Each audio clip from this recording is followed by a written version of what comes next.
All right, we are moving on to section 2.3, which is all focused on slope and linear equations. So we're going to do a couple quick warm-up type problems just to kind of get everybody thinking along the same lines. One of the things that you'll be asked to do a lot with linear equations, and that's what 4x minus 7y equals 14 is to rewrite it and get y by itself. So we're going to start that process. To get y by itself, first you want to move the x term by, in this case, subtracting it. I'm going to put the negative 4x first. You could put it after the 14 if you'd like, as long as the 4 is negative and the 14 should still be positive. And then you're going to divide everything by negative 7. I'd like you to get in the habit of dividing each term individually. So the two negatives will cancel here. So we'll get 4/7 x, and then a positive 14 divided by a negative 7 is negative 2. The reason that we're going to do this is because the goal is to get things in y equals mx plus b, or slope-intercept form, which we're going to kind of introduce in this video and then get more into next video. Next one is just simplifying some fractions, and if you're not sure why I'm asking you to do this, it has to do with slope. So the first one, 1 minus 4 is negative 3. 8 minus 5 is 3. That reduces to negative 1. In the second one, you'll notice I just subtracted in the opposite order. 4 minus 1 is 3. 5 minus 8 is negative 3. And what you'll notice is no matter which way I did the subtraction, you still get the same answer. And that is going to help us as we talk about slope. So 2.3 is focused on linear functions in slope-intercept form. So first we have the definition of slope. Slope is the ratio of the vertical change to the horizontal change. And a lot of times you will hear it described as the rise over the run. Rise means vertical change. Is it going up or down? Run means horizontal change. Is it going right or left? So your formula for slope, which you should be very familiar with, and if you feel like you're at any point going to forget it, make sure you put this in your notes so you can use it, is you are going to subtract your y coordinates on top and subtract your x coordinates on the bottom.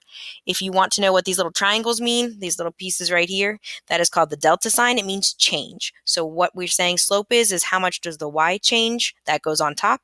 And then how much does the x change? That goes on the bottom.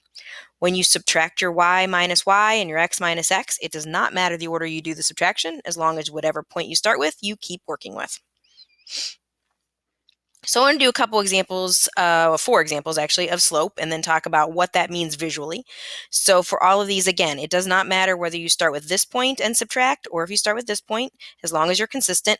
So I'm going to start with this point here. So I'm going to do my 1 minus 4 over 8 minus 5. This is actually the one we just did. So we get negative 3 on top, positive 3 on the bottom. That reduces to negative 1. We say the slope, and the letter for slope is m. It actually comes from a French origin, which is why it's m, because the word in French that means to slope starts with an m. My slope is negative 1. Second one, I'm going to keep starting with this point just to be consistent.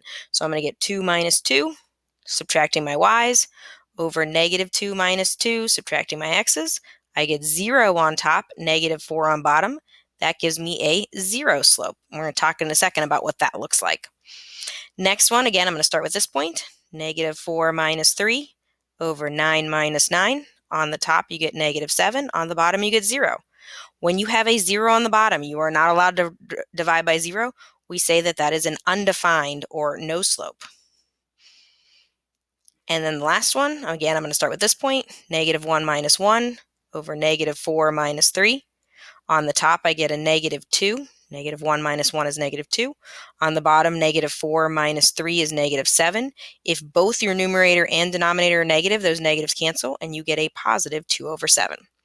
So I'm going to use this to talk about the types of slope. There are 4 different types of linear slopes. The first is positive. So if something has a positive slope, this last one is an example of something that has a positive slope, we say that it goes up, or it rises from left to right. So, and if I would graph these points here that gave me a positive slope, I better see a line that's rising, that's on its way up.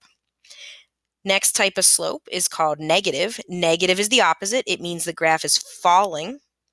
So from left to right, it's going down. This first one, we would have had an example of a negative slope because we got a negative 1, which means when I connect those points, the line is going downward. My other 2 types of slope, I have zero slope, which the second one was an example of zero slope. Zero slope is a horizontal line. Anything that has horizontal, is drawn horizontal, we say it has zero slope because it doesn't rise or fall. And then finally, the last type is called an undefined slope. Some people call it a no slope.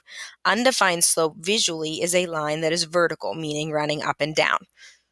And the reason for that is because when you do the slope formula for this, you get a 0 in the bottom. Couple more things with slope, and then we'll end this video and give you a chance to kind of catch your breath. So some different terminology. A linear function is any function that when I graph it, I get a line.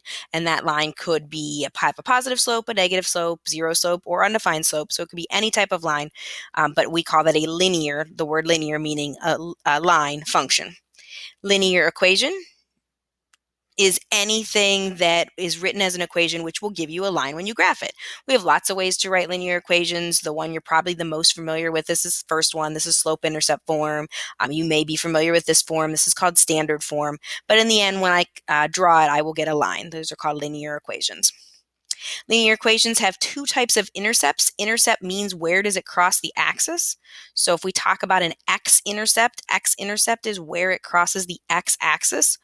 All of your x-intercepts will be in the form a0, meaning that you can have any number as your x-coordinate, but your y-coordinate is always 0.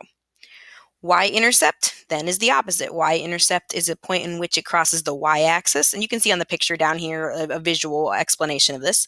With your y-intercepts, they are always in the form 0b. Your x-coordinate is always 0 because it doesn't go right or left at all, and your b is going to represent where on the y-axis it touches it. So those are our two types of intercepts which we can use to help us draw graphs.